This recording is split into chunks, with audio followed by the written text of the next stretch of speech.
Good morning po sa ating lahat. In behalf po of family po ng yumaong Eileen Dumao, ating nihatid kahapon sa kanyang libingan, at nagpapasalamat po ang pamilyang Dumao sa kanyang kapatid, si Steseni, kanyang mga anak, si Kurt, si Em at si Ali, sa inyong pagdamay at pakikiisa sa loob ng halos isang linggo nating pagsama-sama sa kanyang labi sa punerarya. Salamat sa Panginoon. At ngayon, tayo naman ay magpapatuloy po sa ating pong pakikipagbaka sa mundong ito. Nataglay natin ang pananampalataya. At ang pananampalataya natin ay buhay. At dahil buhay ito'y naghahangad na ito po ay masusugan, mabusog po ng salita ng Diyos sa kanyang mga katotohanan, sapagkat ito makapagpapatibay ng ating pananampalataya. Nais kong magkwento sa inyo ayon sa Biblia kung ano po ang kasaysayan ng Biblia.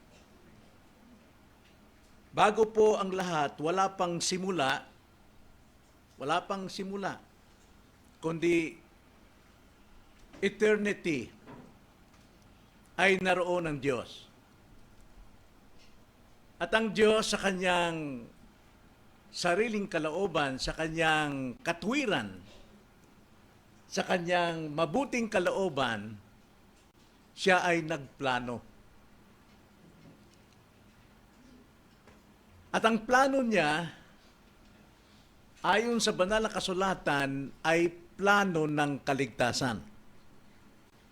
Yun po yung pinaka-puso po ng plano ng Diyos, ang kaligtasan.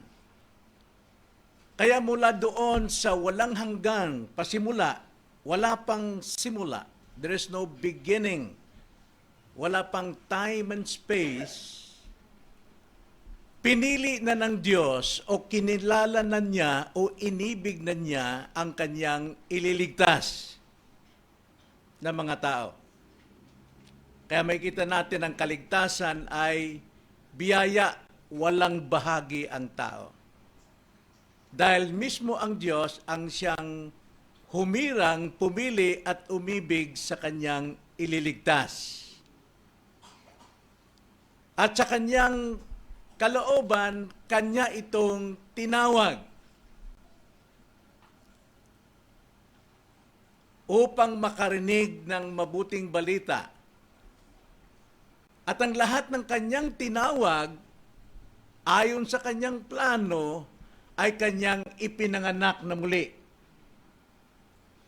Binigyan siya ng panibagong puso, panibagong espiritu, binigyan siya ng biyayang pagsisisi at pananampalataya. At dahil dyan, ang kanyang ipinanganak na muli ay nag-respond dahil mayroon na siyang pagsisisi at faith. Yung response niya, sila po ay pinagbalik loob ng Diyos sa kanya. That is conversion. Ang lahat ng mga nagbalik loob sa kanya, yung kanyang mga pinili before the foundation of the world, ay kanyang inaring ganap. Ginastified niya.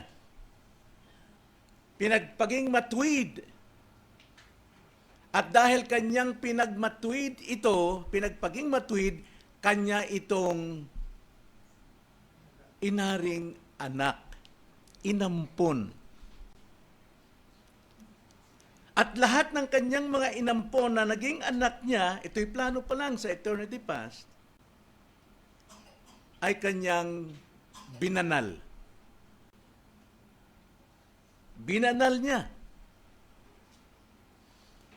At dahil banal sila, binigyan sila ng kakayanang magpatuloy sa pagpapakabanal.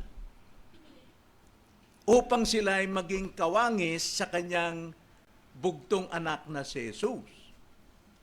Patuloy silang magbago, makikipagbaga sa mundong ito hanggang sila ay kakaunin ng Panginoon dalhin sa kanyang kaluwalhatian.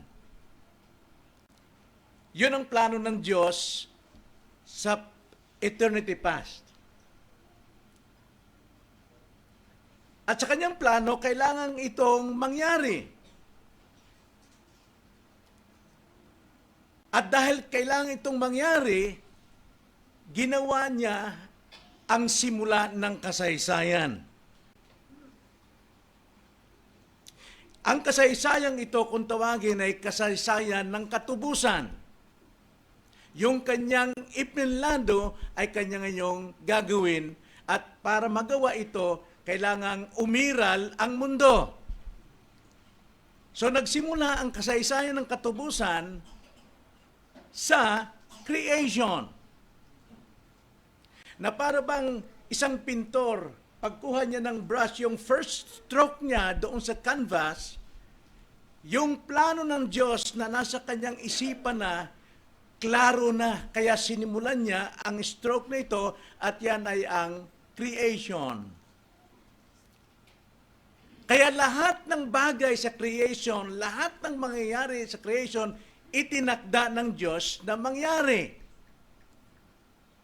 Hanggang sa ating panahon, lahat po na nangyayari, lahat ng ating ginagawa, lahat ng mga aksidente, lahat ng mga providensya ay itinakdang mangyari para sa kabutihan ng kanyang mga ipinlalong ililigtas. Kaya nga sa pangyayaring ito na umiral ang tao, isa-isa niya itong tinawag at pumasok ang chronological order of salvation. In-apply niya ang kanyang plano sa puso ng bawat isa. At yan po ang history of redemption. Dahil meron siyang plan of salvation. Kaya bawat isa sa atin, kabahagi tayo sa kasaysayan ng katubusan upang maisakatuparan ang plano ng kaligtasan. At nakaraan ating tinalakay ang comparison between the order of salvation and the redemptive history or history of redemption. Ating natalakay niyon. Hindi pwedeng magkahiwalay, di ba? Ang plan of salvation nangyayari sa history of redemption. Ngayon, tinalakay natin ang simula ng history, that is creation. Talakay na natin. Ngayon, susundan natin the fall of man. Natanda natin, bago pa lamang bumagsak ang tao sa kasalanan, nakaplano na po ang kaligtasan. Hindi po ang Diyos ang may akda ng pagbagsak ng tao, kundi si Satanas. Sapagkat si Satanas, siya ang gumigiba sa plano ng Diyos. Until now, yung po yung prophecy, Genesis chapter 3 verse 15, sa pamamagitan ng binhi mo at binhi ng babae, ay magkakaroon ng di pagkakaunawaan. Ang binhi mo, ang siyang kakagat sa binhi ng babae, ngunit ang binhi ng babae ang siyang dudurog ng ulo mo. Kaya nga, paano tayo nagre-respond sa ating kalagayan sa problema sa buhay na ito, dito natin fino-fulfill kung ano yung nakatakda sa atin. Ang Diyos ay naglagay ng evil, no? Ibig sabihin mayroong evil at mayroong mabuti, pinapipili tayo palagi sa Diyos sa mabuti. Dahil itong ginagawa ng kaaway to destroy us. Wasakin tayo at ilayo kay Kristo. Pero hindi pa rin magwawagi dahil si Kristo ang siyang tagapagligtas natin. So last time, ng Sunday, ating natalakay ang creation. Now let's go to the second na bahagi ng history of salvation or history of redemption, ang pagbagsak ng tao. Dito nagsisimula ang pangangailangan ng kaligtasan ng tao nung sila'y bumagsak.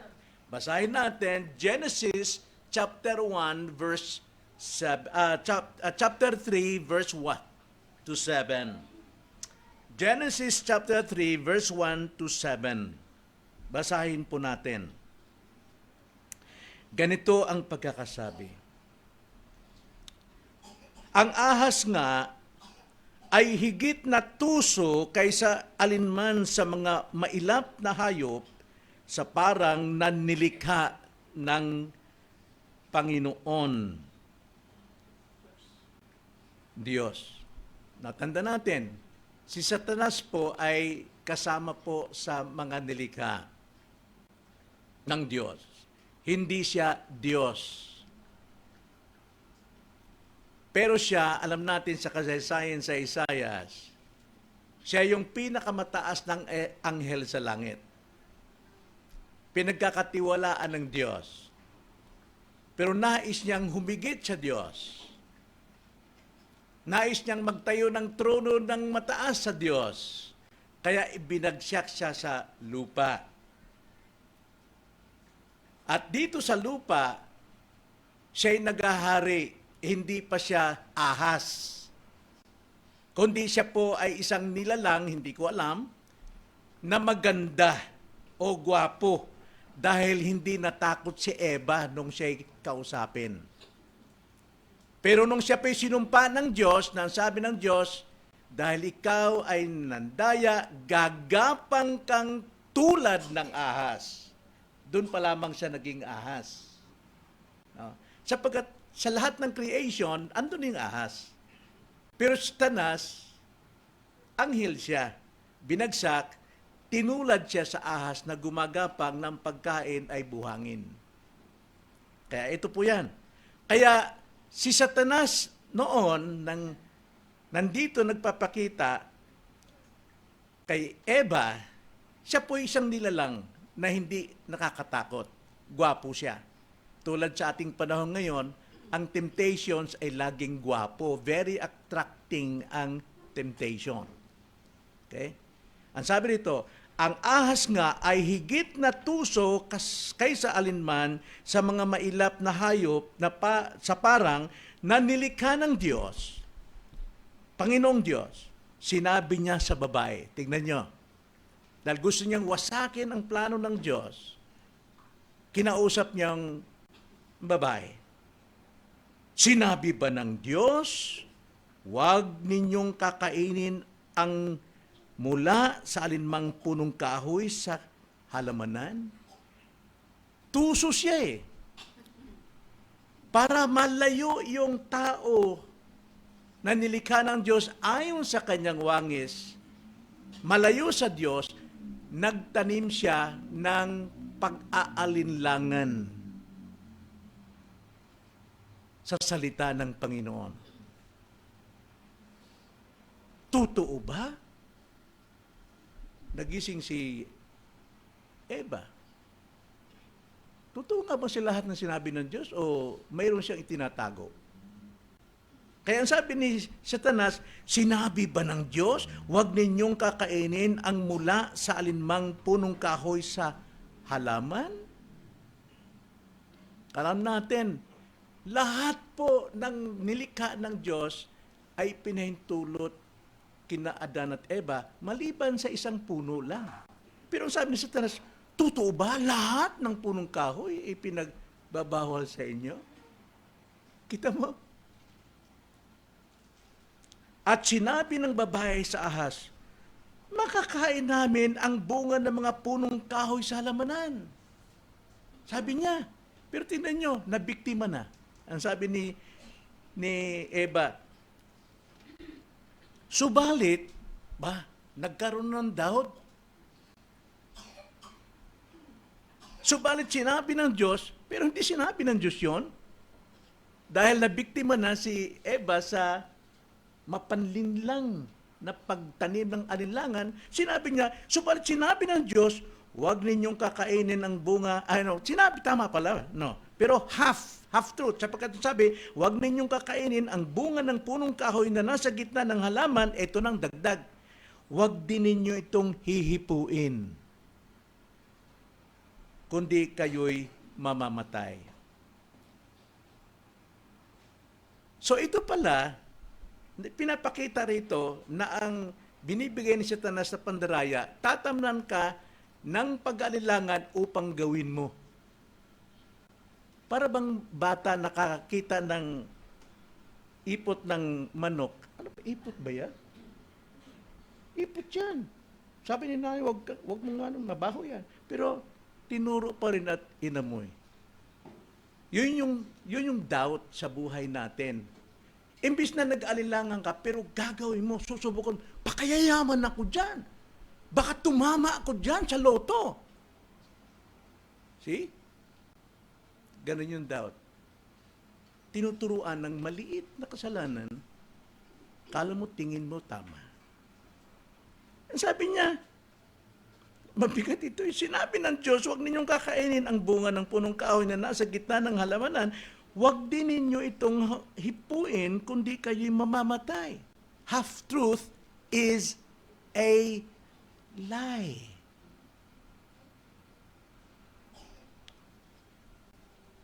Subalit sinabi ng sa babae, tiyak hindi kayo mamamatay. Sapagkat nalalaman ng Diyos na kapag kayo'y kumain noon, ay mabubuksan ang inyong mga mata. Wow! May pangako na. Yung pandaraya ni Satan. Ganyan ang mga preacher eh. Pag ikaw'y nagbigay ng 10 piso, ibabalik sa iyo ng 1,000. Aba, maganda yun. Sapagkat nalalaman ng Diyos na kapag kayo'y kumain noon, ay mabubuksan ang inyong mga mata at kayo'y magiging kagaya ng Diyos na nakakakilala ng mabuti at masama. Very promising ang preaching ni Satan. Nagsimula sa teaching, then preaching, inviting to do what he teach. Then, kaya sa 6, kaya't nang makita ng babae na ang bunga ng punong kahoy ay mabuting kainin, nakakalugod sa paningin na dapat nasain upang maging matalino. So, pumasok na yung lust of the eyes, lust of the flesh, and pride of life. Siya ay pumitas ng bunga nito at kinain ito. At binigyan din niya ang kanyang asawa na kasama niya at siya'y kumakain. Yung lalaki pa rito si Adan, parang mga lalaki ngayon na pinababayaan ng nanay ang siyang magtuturo sa kanyang mga anak. Kaya mga anak, spoiled, bratten. At ang ibubunga ng pagiging spoiled bratten, aksidente sa buhay. Kaya, sumunod si Adan, kung ano sinabi ng asawa, kinain din. Walang ginawa. Inutil na Adan. Verse 7, at parehong nabuksan ang kanilang mga mata at nalaman nilang sila'y mga hubad. Magkasama silang nagtahi ng mga dahon ng puno ng igos at kanilang ginawang panakip. Yun po yung pagbagsak ng kasalanan. Dahil ang lalaki ang binigyan ng Diyos ng otoridad na mga siwa sa kanyang buong pamilya, siya ngayon ang pinananagot ng Diyos. Siya ngayon ang mananagot sa lahat ng kanyang pamilya kung magpapatuloy siyang maging inutil sa kanyang pamilya. Kaya yun po ang salita ng Panginoon ng pagbagsak. Napakatindi po yan. Pero bagong lahat, tayo muna'y humingi ng tulong sa Diyos at bigyan tayo ng pusong malambot at maunawain at mapagpakumbabang tanggapin ang mensaheng ito. Salamat, Panginoon, sa inyong mga salita. Ang kasaysayan po ng katubusan na iyo pong ipinahayag sa inyong mga tao upang kami ay magtiwala at umasa sa inyo na aming tagapagligtas at walang iba, kundi ang itinakda ninyong bugtong anak na si Kristo. Ipaunawa po ninyo sa amin ang kasaysayang ito. Itong aming dalangin sa pangalan ng Panginoong Hesus. Amen. So dito ayon sa context, maikling context lang. Si Adan at si Eva ay binigyan ng sariling malayang kalooban. Hindi tayo hinigpitan ng Diyos sa ating kalooban. Ang sabi ng Panginoon sa Kanya, Genesis 2:16 to 17, magagawa niyo lahat. Makakain niyo lahat. Wag lang ang isang puno o bunga ng puno. So lahat po ng bagay sa mundong ito may kalayaan tayo. Wag lang nating gawing ang isang pagsuway sa Diyos. Yun po yung konteksto diyan. Lahat ay malaya tayo gawin. Wag lang umabot sa pagsuway sa Diyos. Yun ang sabi ni Paul. All things are mabuti para sa akin. Sabi ni Pablo, lahat ng bagay. Pero isang bagay ang dapat pigilan.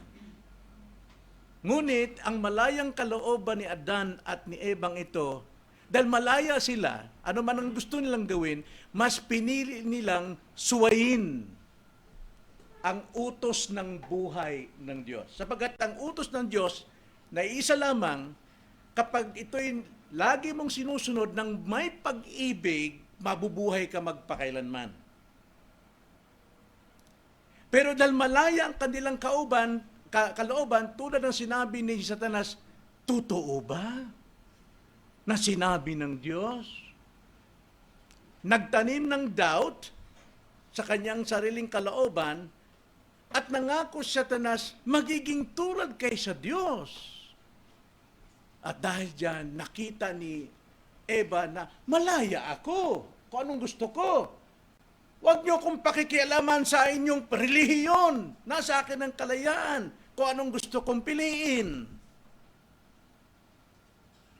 Mas ginusto nila ang suwayin ang Diyos. Remember? Ipinahintulot ng Diyos ang lahat ng bagay sa mundong ito sa atin, wag lang yung pagsuway sa Diyos.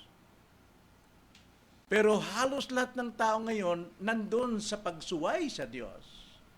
At salamat at nandito ang mga sumusunod sa Diyos. So nagsimula po ang kasalanan, nagsimula ang pagbagsak sa mundo, at ang lahat ng tao ay naapektuhan sa pagbagsak na ito, simula kay Adan hanggang sa panahon natin at sa mga darating pa. Kaya nga tinawag si Adan na federal head. Federal head, siya yung pang-ulo. Tayong mga tatay, ulo tayo ng pamilya, dapat tayo ang gumagabay sa ating pamilya sa daan ng Panginoon. Hindi pag-spoiled sa kanila. Sisirain natin ang buhay ng ating mga anak. Pababayaan na sila maglaraw-laraw doon kung anong gusto nilang gawin at sila'y mahulog sa dagat-dagatang apoy. Kung ating babasahin 3 talata sa Biblia, magpapatunay ang kontekstong ito. Ang sabi po first sa Romans chapter 5 verse 12. Ganito po ang pagkakasabi. Kaya't kung paanong sa pamamagitan ng isang tao, tinan mo, hindi kasama si Eva. Dahil pananagutan ni Adan si Eva. Si Eva nanukso kay Adan, pero si Adan lumabag sa Diyos ng bukas ang mata. Nakikita niya ang kanyang asawa na nakipagliliwaliw kay Satanas. Pinabayaan niya. Kaya siya ang binigyan ng sisi ng Diyos. Kaya kung paanong sa pamagitan ng isang tao ay pumasok ang kasalanan sa sanlibutan at sa pamamagitan ng kasalanan ay ang kamatayan, kaya dumating sa lahat ng mga tao ang kamatayan, ngunit ang lahat ay, sapagkat ang lahat ay nagkasala. So, yung pong hatol ng kasalanan was imputed to Adam. Isinalin lahat ng kamatayan, kaguluhan, kasawian, lahat ng karumaldumal na kasamaang bunga ng kasalanan nasa kanya. Kaya lahat po ng lahi ni Adan, nandun din po lahat ng mga imputed sin. Isinalin kay Adan, nasa ating lahat. Kaya wag mong sabihin wala kang kasalanan. Ikaw ay pinanganak na makasalanan. Kailangan mong tagapagligtas. Thanks God sapagkat si Jesus Christ, nung tayo po ay kanyang iniligtas, yung kanyang righteousness ang isinalin sa atin. Satan o si Adan, the first Adam, namanan natin ang imputed sin. Pero nung tayo maging Kristiyano, natanggap natin ang imputed righteousness of Christ. Kaya naging malinis tayo. And yet, naroon pa rin tayo nagkakasali pa rin. Pero hindi mawawala ang righteousness of Christ sa atin. Kaya anytime nag-confess tayo, you are forgiven. Kaya nga, lahat po ng mga tao makasalanan. Kaya gumagawa ng kasalanan. At lahat ng gumagawa ng kasalanan, ang sabi sa Romans 3:23, yamang ang lahat ay nagkasala.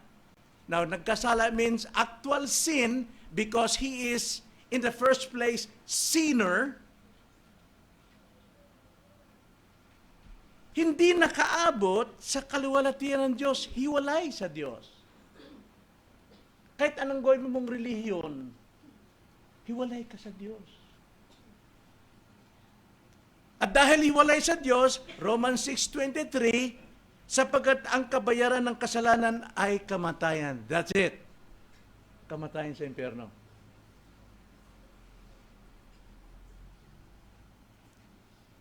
Pero dahil tayo, hindi natin pwedeng pagtagumpayan ng kamatayan. Mamamatay ka. Kahit magpa-injection ka ng eternal life sa buhay mo, mamamatay ka pa rin. Kaano ka mang kaganda, mamamatay ka pa rin. Kahit gaano ka kayaman, mamamatay ka pa rin. Pero salamat sa Diyos, dahil yung kamatayang ito na ating kinatatakutan, kinamatayan ni Kristo upang ang buhay ni Kristo ang ipalit sa atin, imputed life, imputed righteousness of Christ. Kaya taglay natin, kahit na tayo makasalanan sa lupa, nabubuhay, we have eternal life in Christ. Sapagkat nung tayo po'y sumampalatay, tumangkap kay Kristo, binigyan tayo ng autoridad na maging anak ng Diyos. At dahil mga anak ng Diyos, Galatians 4:6, God sent forth the Spirit of His Son, Jesus Christ, into our hearts so that we can call Him Abba, Father. Kaya nga tinanggap natin si Kristo sa pamagitan ng third person, Holy Spirit, sa atin. Nabubuhay po ang Holy Spirit sa atin, but at the same time, it is Christ lives in us. Pero kung wala kang Kristo, kamatayan ka talaga dahil ang bunga ng kasalanan nasa iyo, kamatayan kahit na karayom na nakatusok ka ng maliit na karayom sa iyong kapwa at nasaktan siya at hindi matay, eh bakit? Tinusok mo. Kasalanan talaga yon kahit gaano kalait na kasalanan. At ang kasalanan yon, ang bunga, ang ginagawang kasalanan ay bunga, ang ibubunga ito'y kamatayan. Kaya sabi sa Romans 6:23, sapagkat ang kabayaran ng kasalanan ay kamatayan, ngunit, dito na ngayon, nag-intervene, nakialam ang pag-ibig ng Diyos before the foundation sa kanyang plano, kaligtasan. Ngunit, ang kaloob ng Diyos. See? Kaloob ito, gift, kasi promise ito, plano ng Diyos eh. Hindi pwedeng sirain ni Satanas yung plano ng Diyos of salvation.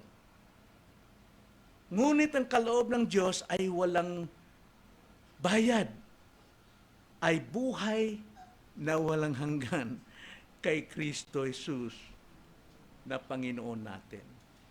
Kasi nakita niyo po yung biyaya ng Diyos sa atin sa kabila ng lahat. Napaka biyaya po ng Panginoon. Mga kapatid, matatapos na ako, introduction pa lang po. Napakayaman po kasi ng history of redemption. Nasa introduction pa lang tayo.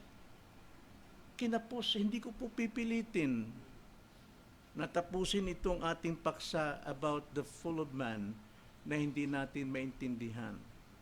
So hanggang doon lang po tayo sa maiintindihan. Okay? Mahaba pa po ang buhay natin. Matatapos din natin ito. Siguro, abutin pa ako siguro dito ng 100 years. Lord willing. Nandun pa lang tayo sa konteksto, mga kapatid. Napakayaman po kasi ng salita ng Diyos sa atin. Nananabik tayo, right? Dahil mayroon tayong taglay na pananampalataya at ang pananampalatayang yan ay buhay na nasa atin. Kaya ngayon, dumako tayo sa layunin. Layunin po ng ating paksa ngayong umaga after na may pahig natin ang konteksto. So ang layunin natin dito ay upang maipakita sa atin, sa bawat isa, sa ating mga bisita, na ang kasalanan ay nagpapahiwalay sa tao at Diyos. At ang pagkahiwalay natin sa tao at ang Diyos, akala natin, okay lang, mangadji ka lang diha, magluhod ka lang diha sa tubangan sa altar, duol nimo ang Diyos, bisan unsaon nimo pagluhod, layo pagid ka sa Diyos. Ang ibig kong sabihin sa Tagalog, kahit maglumuhod ka pa dyan, na kumakapal na ang kalyo ng iyong tuhod, sambitin mo lahat ng santos dyan, malayo ka pa rin sa Diyos. Sapagat ang separation of man between God is eternal. Walang hanggan. Imposibleng dugtungan ng gawa at pagsisikap ng tao. Kaya in God's providence, ipinako si Kristo sa krus. Hindi sa poste, gaya ng ibang paniniwala ng iba na pinako si Kristo sa poste, krus. Sapagkat kasama yan sa history of salvation na sa pamagitan ng krus, yung pagitang bangin ng pagkakahiwalay ng tao sa Diyos at ng tao ay durugtong sa krus. Si Kristo lamang ang makapagdurugtong nito sa ating pagkalayo sa Diyos. Kaya nga napakahalaga sa atin ang krus. Pero ang mga Katoliko, sinasabit ang krus. Walang pakialam sa pampaganda, pampagwapo. Alam niyo yung krus, mga kapatid? Kung sa ating panahon yan, electric chair po yan. Sapagkat dyan pinatay si Kristo, wala pang electric chair noon eh. Krus eh. Ngayon kung alam mong electric chair pala yan, maglalagay ka ba ng krus dito?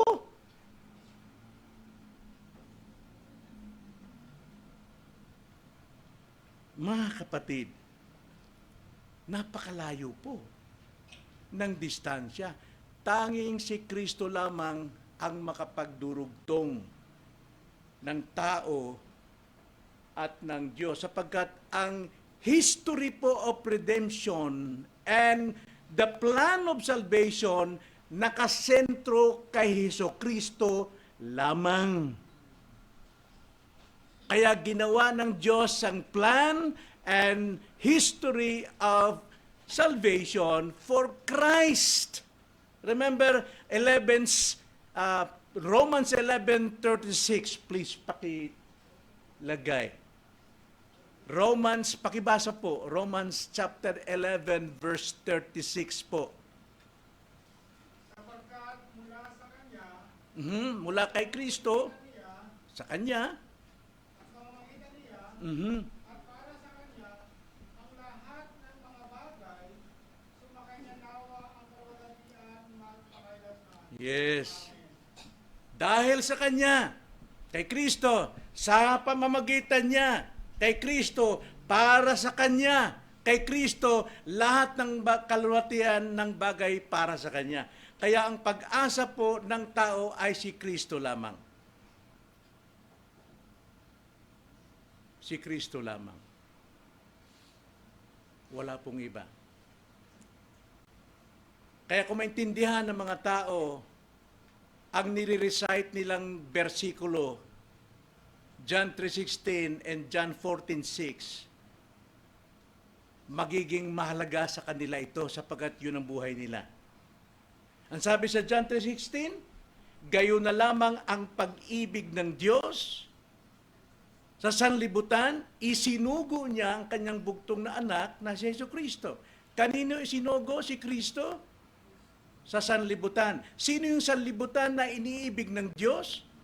Before the foundation of the world, ang kanyang mga hinirang. At sila'y sasampalataya at magkakaroon ng buhay na walang hanggan. Kaya mahal na mahal ko ang John 3:16. Hindi ko pa man naunawaan niya noon, yun ang pinangalan ng ating unang grupo, John 3:16, Fellowship. At yun ang unang-unang kong sermong ipinangaral ko sa bawat Bible study. 5 pages na malaking kwadernong ganun, doon ko sinulat ang lahat ng paliwanag ko. Kay bawat Bible study, yun. Nagsimula ang Makati, nagsimula ang Leyte sa IGBC, yun ang ginamit kong mensahe, John 3:16. At sinabi ni Jesus Christ sa John 14, I am, ano yung una? The way, yes. Yun ang way. No other way. Jesus Christ said, I am the way, the truth. Sino nagsasabi ng katotohanan? History of salvation. And the life. Whoever believes on that word, no one comes to the Father except through Him. Kung naintindihan po yan ng mga taong nagre-recite ng verse na yan, mga kapatid, wala na siyang ikatatakot sa buhay. Safe siya. Matibay yung kanyang assurance. Secured ang kanyang salvation.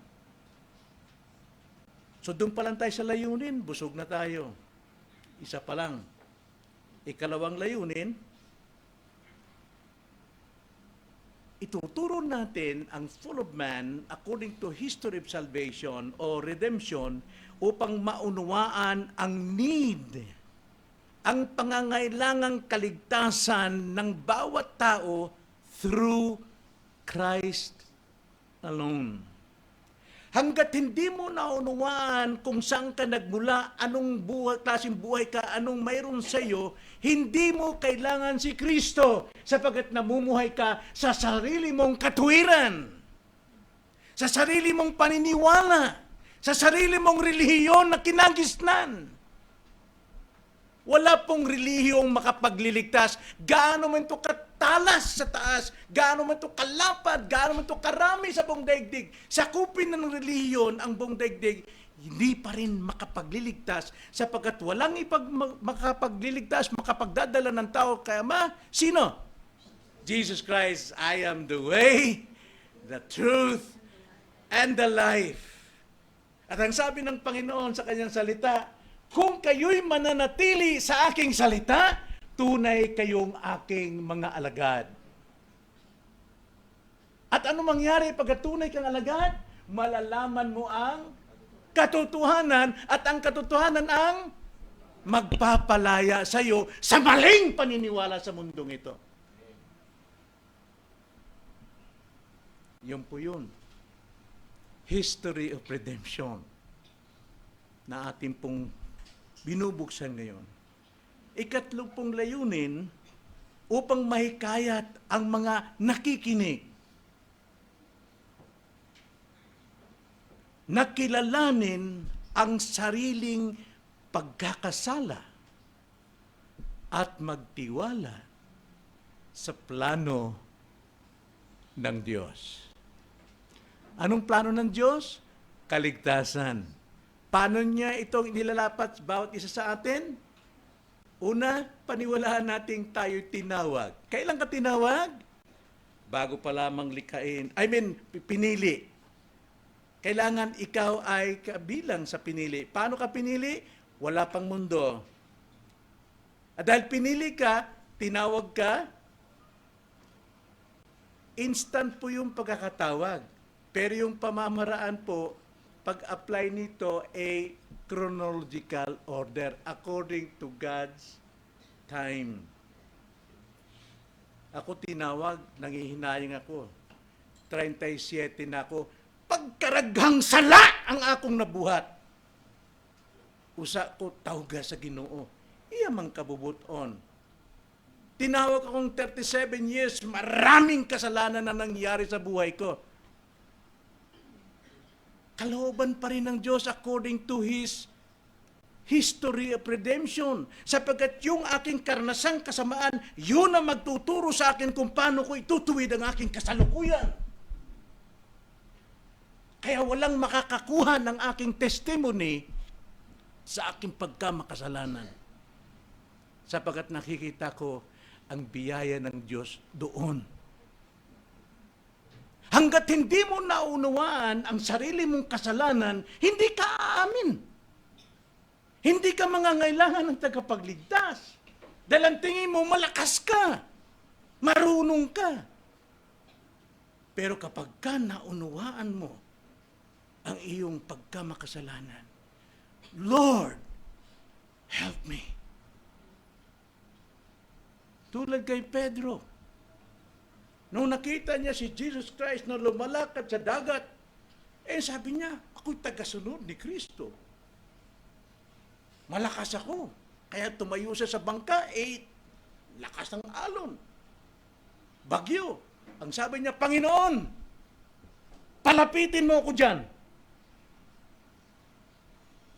Ganyan tayo, masyado tayong mayabang Dahil matagal na tayong Kristiyano, marami nang alam. I can do that. I can preach, I can teach.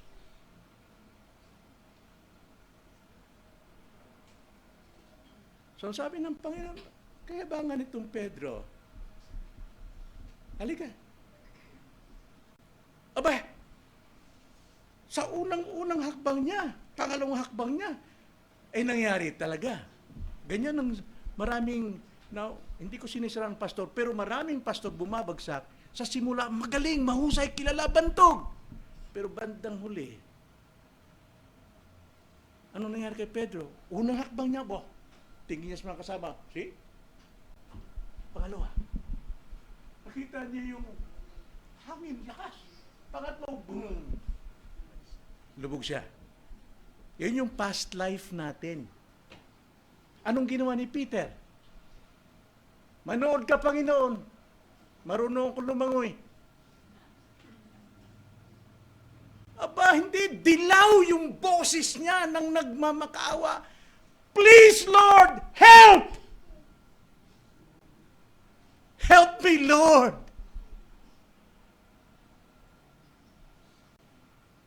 Aba, hindi pa natatapos ang boses ni Pedro na, help me, Lord! Parang napakaba. Andun yung kamay ni Kristo. Why? Sapagkat inibig siya ni Kristo before the foundation of the world. At ayaw ng Panginoon na magtagumpay si Satanas na sirain ang kanyang planong kaligtasan sa kanyang mga hinirang.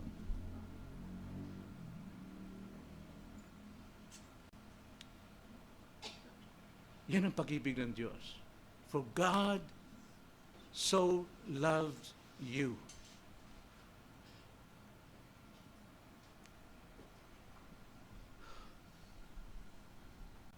Dahil sa layuning ito, sa ating teksto po, mayroong 3 pagkakilanlan ng kasalanan.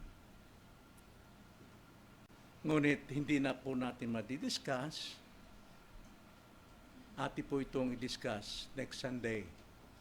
Next Sunday, Lord willing. Tayo po'y manalangin.